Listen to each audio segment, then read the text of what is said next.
गौरव railway station के पास गोभी आलू पराठा बनाने का काम करता था। आइए आइए, गर्मा गर्म गोभी आलू के पराठे खाइए। गौरव के घर पर उसकी अम्मी, बेटी और बीवी थी। गौरव सुबह से लेकर शाम तक मेहनत करता, लेकिन फिर भी अपनी गरीबी दूर नहीं कर पा रहा था।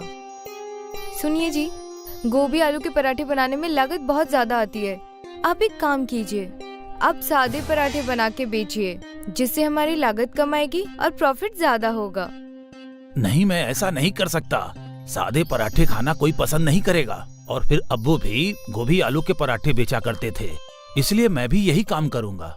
गौरव के पास तरह तरह के ग्राहक और उनकी तरह तरह की डिमांड होती थी।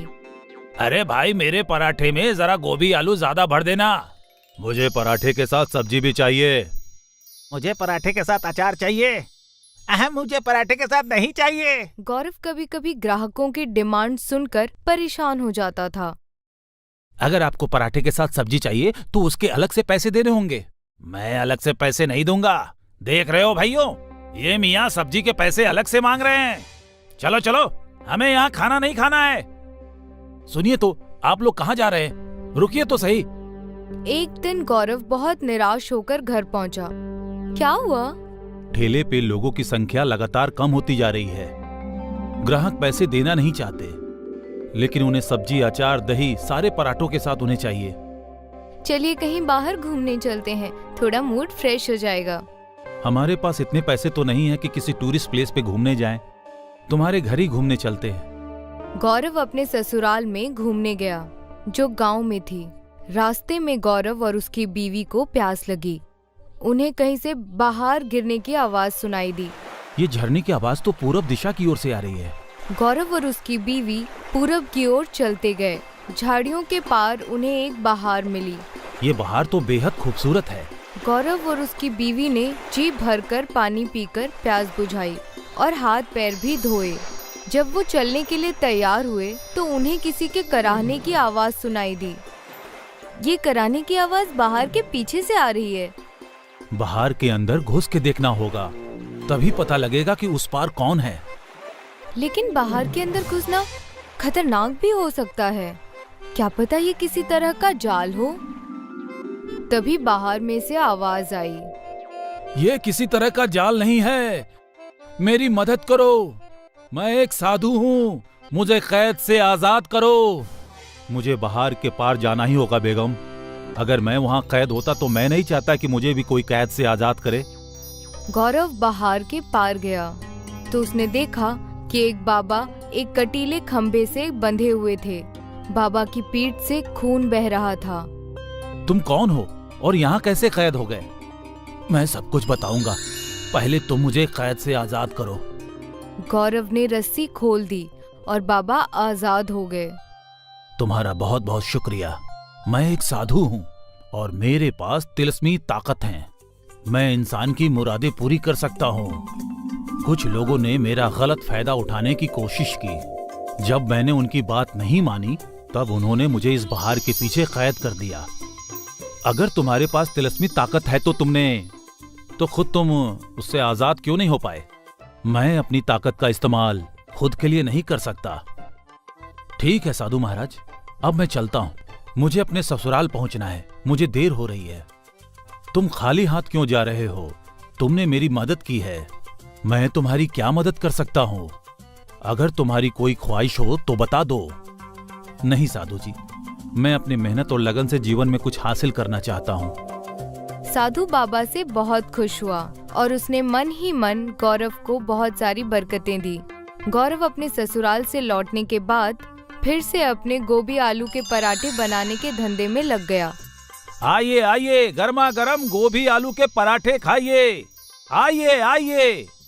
ग्राहक फिर से तरह तरह की डिमांड करने लगे। अरे भाई, मुझे पराठे के साथ सब्जी भी चाहिए। सब्जी तो नहीं है। तभी अचानक उस आदमी के पराठे में से सब्जी निकलने लगी। मुझे पराठे के साथ दही चाहिए। मेरे पास दही नहीं है। लेकिन तभी उस आदमी के पराठे में से दही निकलने लगा। मुझे पराठे के साथ अचार चाहिए। मेरे पास अचार नहीं है। लेकिन तभी तीसरे आदमी के प्लेट में से अचार निकलने लगा। सारे लोगों का दिमाग चकरा गया। ये सब क्या हो रहा है? मैंने लोगों को सब्जी, दही, अचार नहीं दिया, तो भी इनके प्लेट में तीनों चीजें कहाँ से आ गईं? तभी वहाँ वही बाबा आए जिन्हें गौरव ने बाहर के पीछे जाकर आजाद किया था। बेटा, जरा 2 पराठे लगा देना, सब्जी, दही और अचार के साथ। इतना कहकर बाबा अदृश्य हो गए। गौरव समझ गया कि ये सारा चमत्कार उन बाबा की वजह से हो रहा है। गौरव की रेहड़ी पर लोगों की भीड़ लग गई। सभी पराठे खाने के लिए वहाँ टूट पड़े। वे पराठे के साथ सब्जी, दही, अचार और जो भी मांगते वही पराठों में से निकलने लगता और थाली में आ जाता।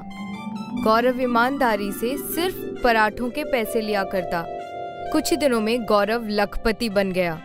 गौरव ने सबको सच सच बताया कि ये चमत्कार एक बाबा की वजह से हो रहा है, जिसे गौरव ने बाहर के पीछे के कैद से आजाद किया था। वे बाबा बाहर के पास ही ध्यान में लीन होकर तपस्या करने लगे। गौरव के बराबर में दीपक नाम का एक आदमी ठेला लगाता था। दीपक भी पराठे बेचता था। दीपक ने सोचा कि अगर वो भी गौरव की तरह वरदान प्राप्त कर ले तो वो भी जल्द ही अमीर हो जाएगा। दीपक गौरव के पास गया और उसने बातों बातों में वो जगह पूछ ली जहाँ बाहर था। दीपक बंदूक लेकर बाबा के पास पहुँच गया। तुम कौन हो और यहाँ क्यों आए हो? सुन बड़ाओ, मेरा नाम दीपक है और मैं गौरव के सामने ठेला लगाता हूँ। तूने गौरव को तोहफा देके बहुत बुरा किया। तुम गलत समझ रहे हो। गौरव एक भला और मेहनती आदमी है। उसने मुझसे कोई तोहफा नहीं मांगा था। मैंने उसे सुखी रहने की बरकतें दी है। समझ गए ना? मेरे सामने ज्यादा बड़बड़ मत कर बुड्ढे। चुपचाप मुझे भी लखपति बनने की बरकतें दे, वरना बंदूक से तेरा भेजा उड़ा दूंगा। इस तरह से बरकतें नहीं मिला करती है। लगता है तू ऐसे नहीं मानेगा। दीपक ने बाबा की गर्दन पकड़ ली और उनकी गर्दन को दबाते हुए कहा, जल्दी बरकत दे, वरना मैं तेरा काम तमाम कर दूंगा। ठीक है, मैं तुझे बरकतें देता हूँ। दीपक ने लौटकर बहुत खुश होकर अपनी रेहड़ी लगाई।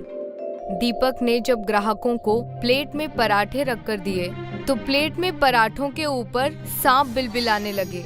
जितनी बार भी दीपक ने प्लेट पे पराठा रखा, हर बार अंजाम वही हुआ। लोगों ने दीपक के पराठे बिल्कुल ही खाने छोड़ दिए। अब सारे ग्राहक गौरव की रेहड़ी पर जाने लग गए और गौरव ने देखा कि ग्राहकों की संख्या बहुत बढ़ गई है।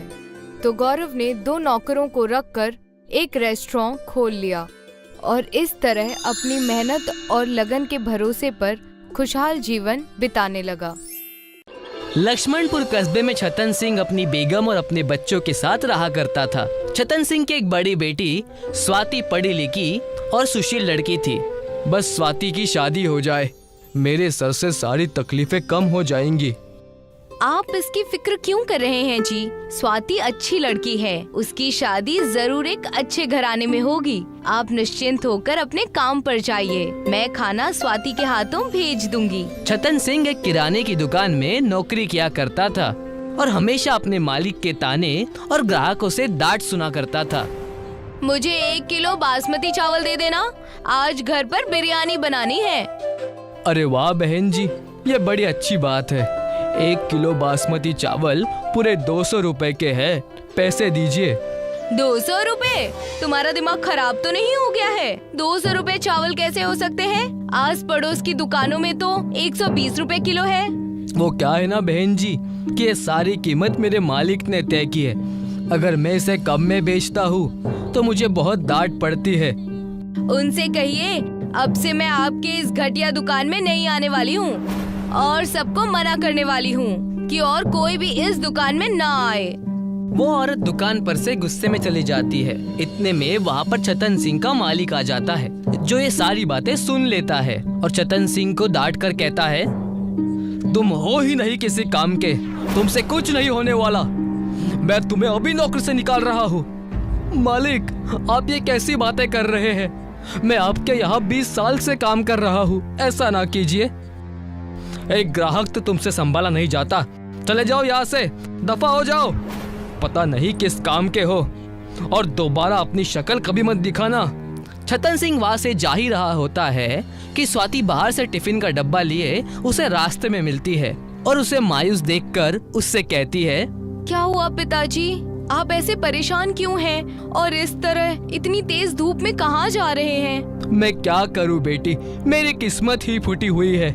तुम्हारी शादी करवाना चाहता हूँ, लेकिन हमेशा कोई ना कोई तकलीफ मुझे परेशान करती ही रहती है।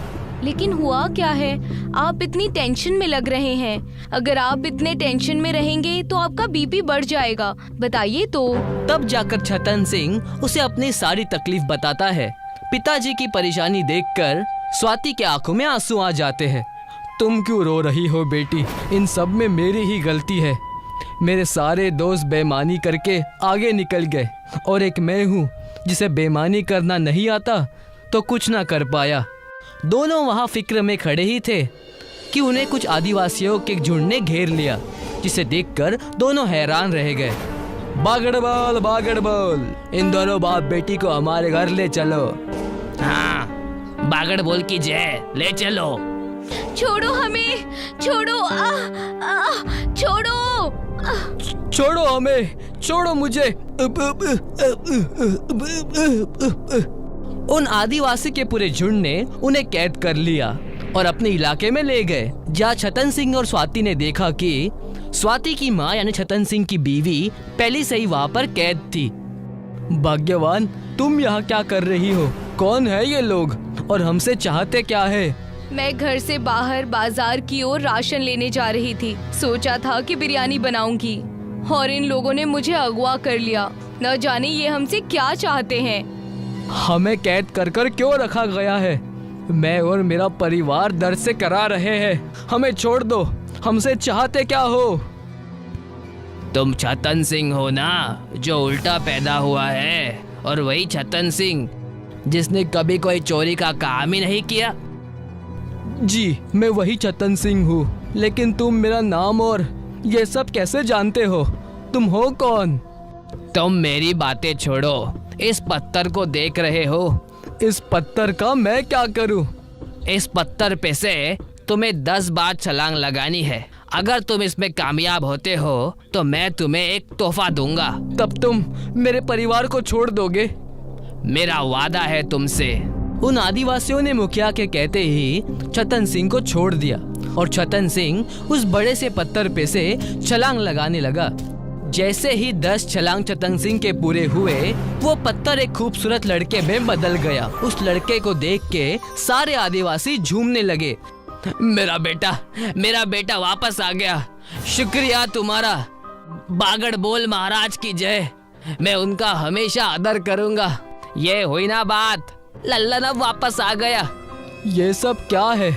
कोई मुझे समझाएगा? चोरी और लालच के श्राप के वजह से मेरा बेटा पत्थर बन गया था। ये श्राप से तभी रिहा हो सकता था जब कोई उल्टा पैदा हुआ इंसान जो ईमानदार और सच्चा हो इस पत्थर पे से 10 छलांग लगा लेता, तो जो तुमने आज कर दिया। पिछले 2 सालों में ना जाने में कितने लोगों को लेकर आया। तुम्हारा काम हो गया तो अब क्या हम यहाँ से जा सकते हैं? मेरा खानदान पहले से ही बेहद परेशान है और तुमने उनका और तमाशा बना रखा है। छोड़ो हमें अब। ऐसे कैसे जाओगे? तुम्हारा तोहफा तो लेते जाओ। उस आदिवासी मुखिया ने अपने आदमियों को इशारा किया। वहाँ से उनमें से एक चमकता हुआ हैंडपंप लेकर आ गया। तुमने हमें इतना परेशान किया इस हैंडपंप के लिए? ये कोई मामूली हैंडपंप नहीं है, ये जादुई हैंडपंप है। जब तुम इसे चलाओगे तो इसमें से तुम्हारी मन पसंदीदा चीज निकलेगी। क्या सच? और तुम ये मुझे दे रहे हो? हाँ, तुमने मेरे ऊपर इतना बड़ा एहसान जो किया है, मेरे बेटे को वापस लाकर। लेकिन इस हैंडपंप का इस्तेमाल कैसे करना है और इससे क्या होगा? इस हैंडपंप को तुम एक महफूज जगह पर जाकर लगा देना और इसके ऊपर थोड़ा सा पानी फेंक देना। जब भी तुम हैंडपंप चलाओगे उसके अंदर से तुम्हारी मन पसंदीदा चीज निकलेगी। उस आदिवासी से छतन सिंह का परिवार हैंडपंप लेकर आता है और वहाँ से चला जाता है। छतन सिंह अपने घर के आंगन में उस हैंडपंप को लगा देता है। स्वाति एक ग्लास में पानी लाकर छतन सिंह को देती है। देर किस बात की? आप इस हैंडपंप को चला दीजिए, कुछ न कुछ जरूर अच्छा होगा। छतन सिंह जैसे ही उसके अंदर पानी डालता है, उसके अंदर से बिरयानी निकलने लगती है। जादुई हैंडपंप की बिरयानी, जिसे देखकर सब हैरान रह जाते हैं। पिताजी, ये देखिए, हैंडपंप से बिरयानी निकल रही है। इसका मतलब उन आदिवासियों की बात सच निकली। हे मालिक, तेरा लाख लाख शुक्र है। हमारी सारी मुसीबत का हल निकल गया। किसी ने सोचा था कि मेरे उल्टा पैदा होने और अच्छे काम करने के वजह से ये फल हमें मिलेगा। उसी दिन से छतन सिंह अपना एक छोटा सा ढाबा खोल देता है, जिसका नाम वो हैंडपंप बिरयानी रखता है। देखते ही देखते छतन सिंह की सारी तकलीफें दूर हो जाती है। सारे कस्बे में छतन सिंह के हैंडपंप बिरयानी की वाहवाही होती है। एक दिन छतन सिंह का पुराना मालिक उसे मिलता है। भाई साहब, बहुत दिनों से कुछ नहीं खाया, मुझे बिरयानी मिलेगी? लोगों से सुना है कि आप मुफ्त में भी दे देते हैं। जैसे ही छतन सिंह पलटता है तो देखता है कि उसके पुराने मालिक की हालत भिखारी की तरह हो गई है। मालिक, आपकी ये हालत कैसे हुई? मैं अभी आपको बिरयानी देता हूँ। तुम इतने बड़े आदमी कैसे बन गए? लोगों को हमेशा मैं लूटता रहा और मेरा ये हाल हो गया। सारी दुकान और जमीन मिट्टी में मिल गई। जैसे ही छतन सिंह ने हैंडपंप चलाना शुरू किया, उसमें से बिरयानी निकलने लगी और उसने अपने पुराने मालिक को परोस कर खिलाया। ऐसे ही छतन सिंह सबकी मदद करने लगा और अपने हैंडपंप बिरयानी से अपनी जिंदगी ऐशो आराम से बिताने लगा। और उसने अपनी बेटी स्वाति की शादी भी अच्छे घराने में कर दी।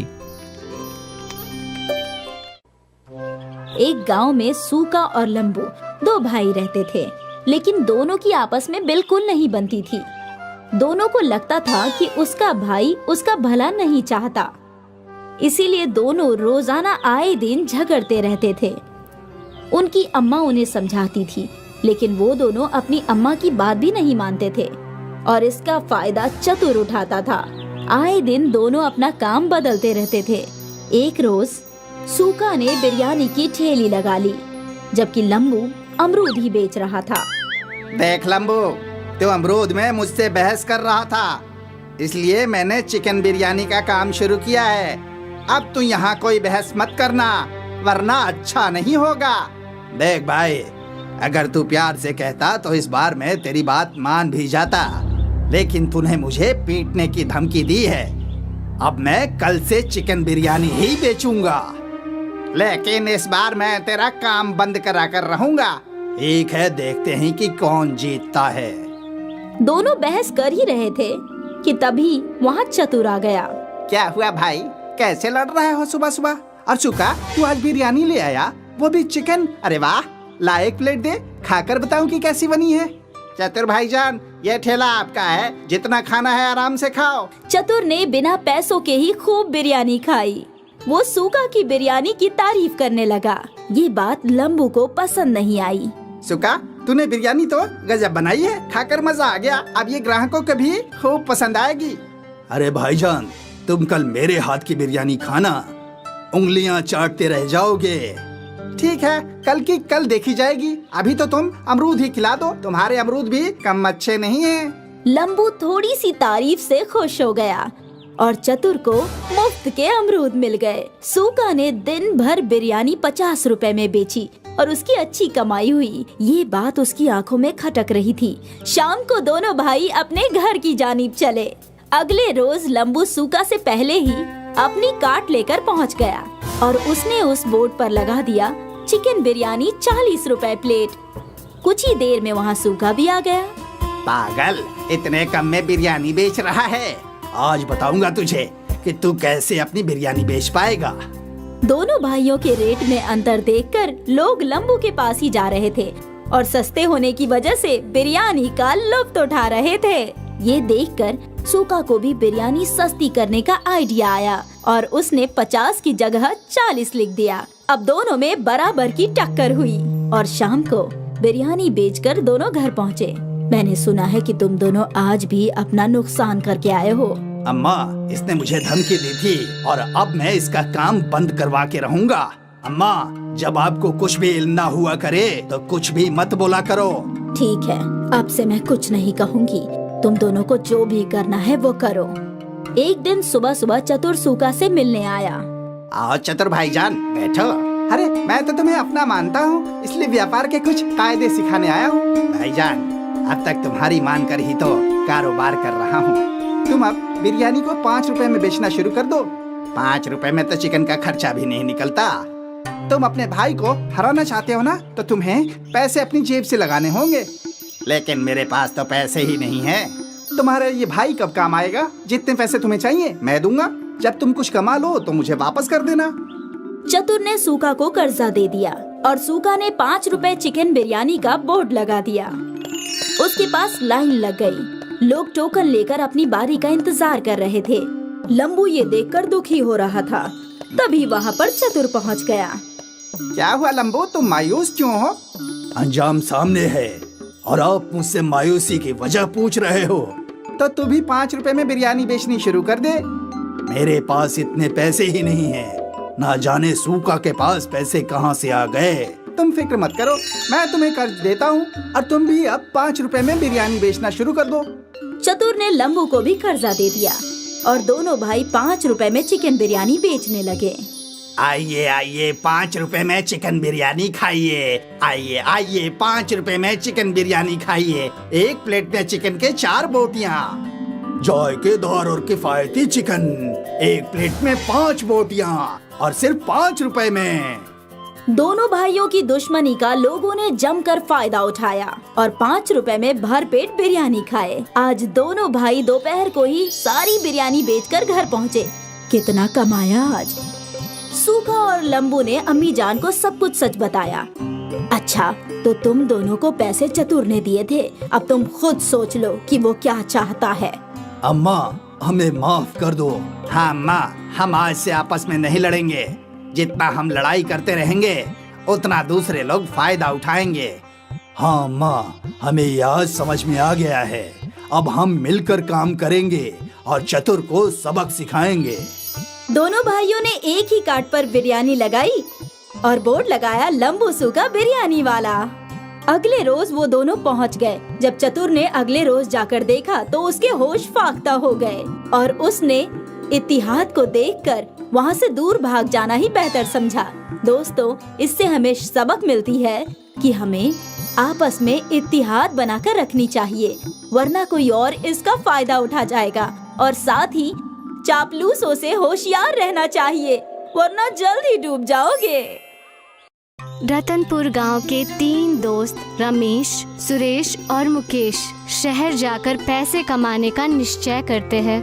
रमेश, सुरेश और मुकेश बचपन के साथी होते हैं और तीनों में बहुत मोहब्बत होती है, लेकिन रतनपुर गांव में उन्हें नौकरी नहीं मिल रही होती है, इसलिए तीनों शहर की ओर निकल जाते हैं। 4 दिनों तक लगातार बारिश होने की वजह से बहुत लोगों का बहुत नुकसान हो चुका है। मेरे पास तो जो बचे खुचे पैसे थे वो भी खत्म हो चुके हैं। शहर जाकर कोई नौकरी मिल जाए तो ही गुजारा हो पाएगा। हाँ भाई, मेरा भी हाल कुछ ऐसा ही है। बारिश ने तो हमारी पूरी फसल बर्बाद कर दी। अब घर पर खाने के भी लाले पड़े हैं। बारिश में तो मेरा घर ही ढह गया। अब मेरे माँ बाप इस इंतजार में हैं कि मैं शहर जाकर कुछ पैसे कमा कर लाऊं तो वापस अपना घर बनवा सकूं। वो तीनों चलते चलते एक नदी के सामने पहुंच जाते हैं। उस नदी के ऊपर एक पुल बना था, पर बारिश ज्यादा होने के कारण पुल टूट जाता है। अरे भाई, ये पुल तो टूट गया है। शहर तो नदी के उस पार है। अब हम नदी कैसे पार करेंगे? हाँ, यहाँ तो कोई नाव भी नजर नहीं आ रही है और हमारा शहर जाना बहुत जरूरी है। अब हम क्या करें? क्या हमें तैर कर नदी पार करनी होगी? मुझे तो कोई और रास्ता नहीं दिखता। लगता है हमें तैर कर ही नदी पार करनी पड़ेगी। और बारिश के कारण नदी में पानी भी बहुत ज्यादा है, इसीलिए हमें सावधानी बरतनी होगी। रमेश, सुरेश और मुकेश उस नदी में कूद जाते हैं। नदी में पानी बहुत ज्यादा हो जाता है, इस वजह से उन्हें बहुत परेशानी होती है और जान का खतरा होता है। बड़ी मुश्किल से वो तीनों दूसरी छोर तक पहुंचते हैं। वहां पहुंचते ही सुरेश के हाथ में एक चिराग होता है। सुरेश, ये तुम्हारे हाथ में क्या है? तुम्हें ये नदी में मिला क्या? हाँ यार, तैरते वक्त ये चीज मुझसे टकराई तो मैं इसे लेकर आ गया। देखने में तो किसी चिराग की तरह लग रहा है।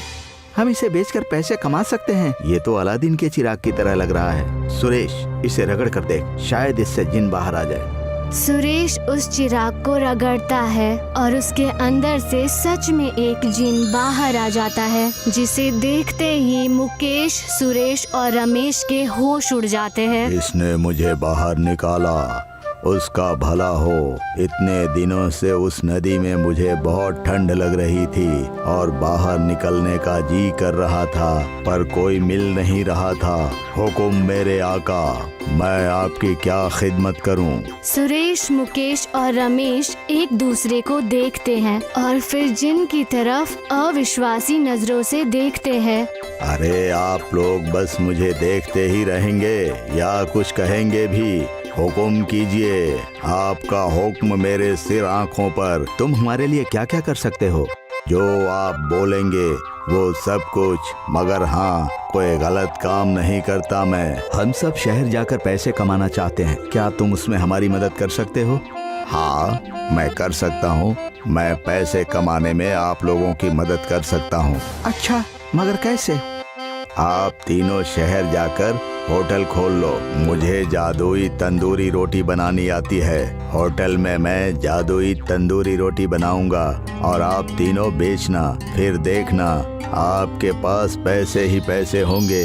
मगर हम होटल खोलेंगे कैसे? हमारे पास तो पैसे नहीं है। हमें उधार लेना पड़ेगा, फिर जब हमारे पास पैसे वापस आ जाएंगे तब हम उधार के पैसे चुका देंगे। रमेश, सुरेश और मुकेश जिनको लेकर शहर पहुंच जाते हैं। वहां उधार के पैसों से एक होटल खोलते हैं। उस होटल का नाम जिन खाना रखते हैं और उसकी मशहूर डिश तंदूरी रोटी होती है। जिन जो तंदूरी रोटी बनाता वो बहुत लजीज होती है और लोगों को बहुत पसंद आती है। कुछ ही दिनों में उनका होटल बहुत तरक्की कर लेता है और उनकी बरकत होने लगती है। उनके होटल पर तंदूरी रोटी खाने के लिए लोगों की भीड़ लगने लगती है। जिन, तुमने तो हमारी जिंदगी बदल दी। तुम्हारी जादुई तंदूरी रोटी तो लोगों को बहुत पसंद आई। तंदूरी रोटी में अलग ही जादू है। हम तुम्हारा एहसान कभी नहीं भूलेंगे। क्या तुम अपनी तंदूरी रोटी का राज बता सकते हो? मेरे आका, ये हम जिन लोगों की सीक्रेट रेसिपी है। ये हम आप लोगों को नहीं बता सकते, मगर मैं हमेशा आपको रोटी बनाकर देता रहूंगा और आपका ये होटल हमेशा अच्छे से चलता रहेगा। होटल चलते हुए 1 साल हो जाता है। रमेश, सुरेश और मुकेश के होटल के सामने बहुत पहले से ही एक धीरज का होटल होता है, जिसके मालिक का नाम धीरज होता है। लेकिन जब से रमेश, मुकेश और सुरेश ने अपना स्पेशल तंदूरी रोटी होटल खोला, तब धीरज का होटल चलना बंद हो गया। धीरज को इस बात का बहुत आश्चर्य होता था कि आखिर वो लोग ऐसा क्या बनाते हैं कि उनकी होटल में इतनी भीड़ होती है। बस अब बहुत हो गया। हमारा कारोबार तो अब बंद होने की कगार पर आ गया है। जब से इन लोगों ने स्पेशल तंदूरी रोटी बेचनी शुरू की है, तब से हमारा तो काम ही नहीं चल रहा है। आखिर ये लोग ऐसा क्या स्पेशल बनाते हैं कि इनकी तंदूरी रोटी इतनी बिकती है और लोगों को इतनी पसंद भी आती है? अब मैं ये राज पता लगा कर ही रहूंगा। धीरज रमेश, मुकेश और सुरेश का सीक्रेट पता करने उनके पीछे लग जाता है। फिर एक दिन सुबह सुबह उनके किचन में चुपके से घुस जाता है और वहीं बैठ जाता है और देखता है कि एक जिन अपने चिराग से निकलता है और तंदूरी रोटी बनाता है। अच्छा, तो ये राज है। अब मैं बताता हूँ इन लोगों को। इनका जादुई जिन ही मैं चुरा लेता हूँ, फिर वो मेरा हुक्म मानेगा और फिर मैं भी अमीर बन जाऊंगा। धीरज रात में रमेश, मुकेश और सुरेश के होटल में घुसता है और जिन का चिराग उठाकर अपने होटल में ले जाता है। अब आएगा न मजा। धीरज चिराग को जोर से रगड़ता है, लेकिन उसमें से जिन निकलने की जगह चिंगारी निकलती है और उसका होटल जलने लगता है। धीरज डर जाता है और उस चिराग को वहीं गिराकर और दौड़कर रमेश, मुकेश और सुरेश के होटल में चला जाता है। बचाओ, बचाओ, आग, आग, बचाओ।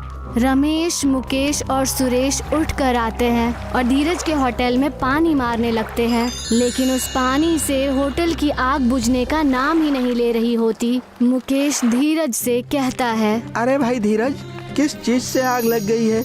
जो बुझने का नाम ही नहीं ले रही है। आग तो देखने में भी बड़ी अजीब लग रही है। अब धीरज के पास सच बोलने के सिवा कोई दूसरा रास्ता नहीं बचता। वो तीनों को सारी बातें सच सच बता देता है कि उसने उन लोगों का चिराग चोरी कर लिया था। वो तीनों ये बात समझ जाते हैं कि जिन नाराज हो गया है, इसीलिए धीरज के होटल को जला रहा है। धीरज भाई, हमने तुमसे ये उम्मीद नहीं की थी। चोरी करने की यही सजा होती है। रुको, मैं जिन्न को शांत करने की कोशिश करता हूँ। सुरेश दौड़ता हुआ होटल के अंदर जाता है और जिन के चिराग को उठा कर लाता है। उसे अपने हाथों में रखकर वो जिन को मनाने की कोशिश करता है और उसे शांत होने को कहता है। सुरेश की बात सुनकर जिन शांत हो जाता है और धीरज के होटल की आग बुझ जाती है। जिन वापस अपने चिराग में आ जाता है और सुरेश उस चिराग को ले जाकर अपने होटल में रख देता है। इसके बाद धीरज भी समझ जाता है कि चोरी से कभी भी सफलता हासिल नहीं की जा सकती और वो भी अपने होटल में और मेहनत करने लगता है और रमेश, सुरेश और मुकेश भी खुशी खुशी रहने लगते हैं।